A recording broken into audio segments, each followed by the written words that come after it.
Le rapport du Bureau du vérificateur général, BVG, portant sur les années 2018, 2019 et 2020, a décelé, dans la gestion de l'Université des Lettres et des Sciences Humaines de Bamako, ULSB, des irrégularités financières qui s'élèvent à 191 896 675 FCFA. Ce rapport, qui a fait l'objet de transmission au président de la section des comptes de la Cour suprême et au procureur de la République près du tribunal de grande instance de la commune II du district de Bamako, a relevé des dysfonctionnements au niveau de la gestion de l'Université des Lettres et des Sciences Humaines de Bamako, ULSB. Ces défauts décelés portent des faits qui ont émaillé la gestion de l'université. Il s'agit du paiement d'heures supplémentaires de cours, de travaux dirigés et pratiques sur la base des ESF non conformes pour un montant de 31 820 000 FCFA, la non-retenue de 15% au titre de l'IBIC pour un montant de 113 328 000 FCFA,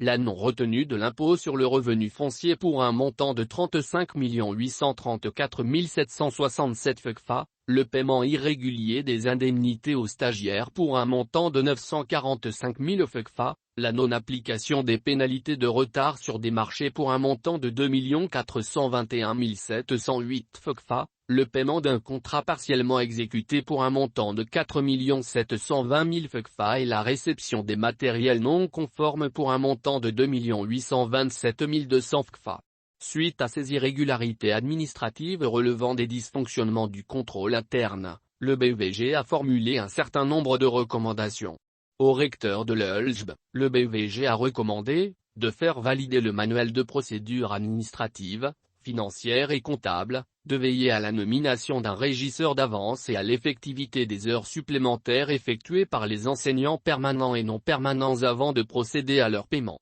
De même, le rapport demande d'effectuer le paiement des heures supplémentaires à temps et soumettre toutes les questions à caractère académique, pédagogique ou scientifique à la délibération du conseil de l'université. Au chef du service des finances, le rapport a demandé de tenir la comptabilité générale et d'établir les ordres de service avant le démarrage des travaux, de respecter les règles de mise en concurrence des fournisseurs et de respecter les clauses des marchés. Aussi, il a été recommandé de mettre toutes les mentions obligatoires sur les marchés avant de les conclure, de veiller au choix des attributaires de marché sur la base de la liste des fournisseurs, d'informer les fournisseurs non retenus du rejet de leurs offres, de procéder à la codification du matériel et prendre en compte les observations de la cellule de passation des marchés. Et aux régisseurs de recettes, le BVG recommande désormais de payer sa caution et les doyens des facultés doivent respecter le plafond d'heures supplémentaires fixé par les conventions de soutien à la formation doctorale.